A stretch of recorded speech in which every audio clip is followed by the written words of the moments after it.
Election 2024, Ali Mohammad Khan, हाफिज नईम और साद रफीक ने दिल जीत लिए। बदनाम सियासत में छुपे खूबसूरत चेहरे। अंसार अब्बासी का कॉलम निगार अंसार अब्बासी अपने कॉलम में लिखते हैं कि पाकिस्तानी सियासत में सच, उसूल और किरदार की बहुत कमी है। सियासत का जब भी नाम लिया जाता है तो दिमाग में फौरी तौर पर एक मनफी तासुर उभरता है।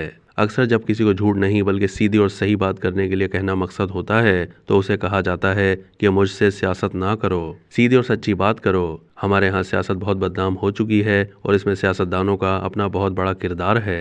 एक दिन हल्फ देकर जो बात की जाती है, दूसरे दिन उससे खुलेआम मुकर कर बिल्कुल उलट बात कर दी जाती है। अपने ज़ाती और सियासी मफाद के लिए अपनी ही की गई बातों, वादों और उसूलों से फिरना सियासतदानों के लिए बहुत आम है। पिछले कई सालों से सियासत को नफरत और गालम गलोच ने मजीद ख़राब कर दिया है और सियासी इख्तिलाफ को दुश्मनी में बदल के रख दिया है। ऐसे माहौल में हाल ही में हमारी सियासत में कुछ ऐसी मिसालें सामने आई हैं जिनको देखकर और सुनकर दिल खुश हुआ है और सियासत को वो खूबसूरत चेहरा सामने आया है जिसे सराहने की ज़रूरत है, ताकि हमारी सियासत का ये खूबसूरत चेहरा आम हो और उस बदसूरती को ख़त्म करने में मददगार हो जो पाकिस्तानी सियासत की बदनामी का सबब बना हुआ है। जिन खूबसूरत मिसालों की मैं बात करना चाह रहा हूँ उनमें कराची से जमात इस्लामी के रहनुमा हाफिज नईमुर रहमान की तरफ से सिंध असम्बली की सीट पर अपनी जीत से इस वजह से दस्तबरदारी का ऐलान करना कि फार्म 45 के तहत तहरीक इंसाफ से ताल्लुक़ रखने वाले उम्मीदवार ने उनसे ज़्यादा वोट लिए, इसलिए वो नहीं बल्कि उनका मुखालिफ इलेक्शन जीता, शामिल है।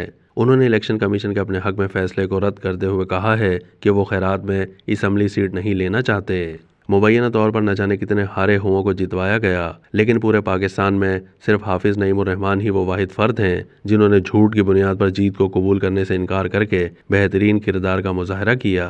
नून लीग के ख्वाजा साद रफ़ीक के हवाले से ये बात की जा रही है कि इलेक्शन कमीशन का RTS ख्वाजा साहब को भी मुबैना तौर पर जितवाना चाह रहा था, लेकिन उन्होंने ऐसी जीत कबूल करने से न सिर्फ माजरत की बल्कि अपने मुखालिफ लतीफ़ खोसा को जीत पर मुबारकबाद भी दी। खोसा साहब ने अलबत्ता ये कह कर के साद रफ़ीक ने उन्हें मुबारकबाद देने में बड़ी देर कर दी, अपने बारे में कोई अच्छा तासुर नहीं छोड़ा। इसी तरह अवामी नेशनल पार्टी की रहनुमा समर हारून बिल्लोर साहिबा ने इलेक्शन हारने के बाद अपने मुखालिफ की जीत पर उनके घर जाकर मुबारकबाद दी।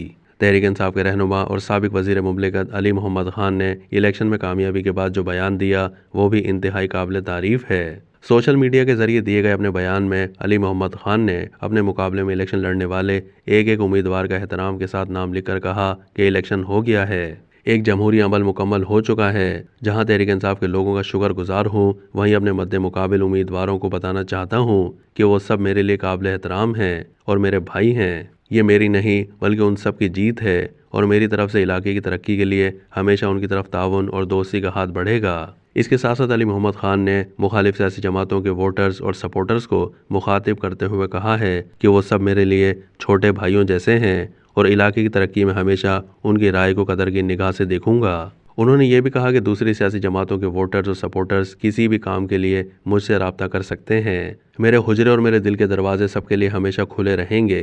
सब मिलकर इलाके को तरक्की और अखलाक का गहवरा बनाएंगे।